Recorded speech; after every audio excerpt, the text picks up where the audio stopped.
Auto rickshaw અને Creta કારની તોડફોડ કરનારા ઈસમો ધર્મેન્દ્ર ચૌધરી તથા સંઘર્ષમાં આવેલ બાળ કિશોરને પકડી પાડી સોસાયટીમાં જ વરઘોડો કાઢી કાયદાનું ભાન કરાવતી Limbayat police inspector Shri D Chauhan સાહેબ નાઓની સીધી દેખરેખ હેઠળ પોલીસ સ્ટેશન વિસ્તારમાં જાહેર જનતામાં ભય પેદા કરી અસામાજિક પ્રવૃત્તિ આચરતા આરોપીઓને શોધી કાઢવા સારું સર્વેલન્સ સ્ટાફના police sub inspector K H. Chaudhary નાઓ પોલીસ માણસોની અલગ અલગ ટીમો બનાવી નાસ્તા ફરતા આરોપીઓને પકડી પાડવા વર્કઆઉટ કરતા હોય તે દરમિયાન લીંબાયત પોલીસ સ્ટેશનમાં સર્વેલન્સ સ્ટાફમાં ફરજ બજાવતા હેડ કોન્સ્ટેબલ રાજુભાઈ હાલુભાઈ તથા હેડ કોન્સ્ટેબલ ધર્મેન્દ્રભાઈ નારાયણભાઈ નાઓએ ટેકનિકલ વર્કઆઉટ કરી કૃષ્ણાનગર 2 લીંબાયત સુરત શહેરનાઓના ઘરની બહાર એક અજાણ્યો મોપેડ ચાલક અને તેની સાથે રહેલ 2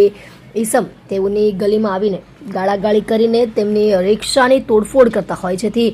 ફરિયાદીનાઓ પોતાની મકાનની છત પરથી જોતા હોય જેથી તેમાંથી એક અજાણ્યો ઈસમ તેની પાસે રહેલ ચપ્પુ લઈ તેમના ઘરના દરવાજા પાસે ઊભો રહી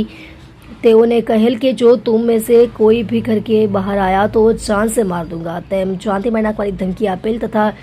ગલીમાં રહેતા તેમના ઓળખીતાની રિક્ષા તથા એક ક્રેટા કારની તોડફોડ કરીને આશરે કુલ ₹20,000નું નુકસાન કરી ગુનો કરેલ હોય જે બનાવ બાબતે અત્રે પોલીસ સ્ટેશનમાં ગુનો દાખલ કરી સદર ગુનામાં સંડોવાયેલા આરોપી સચિન ધર્મેન્દ્ર ચૌધરી તથા સંઘર્ષમાં આવેલ બાળ કિશોરને ગણતરીના કલાકોમાં જ પકડી પાડી કાયદેસરની કાર્યવાહી કરેલ છે.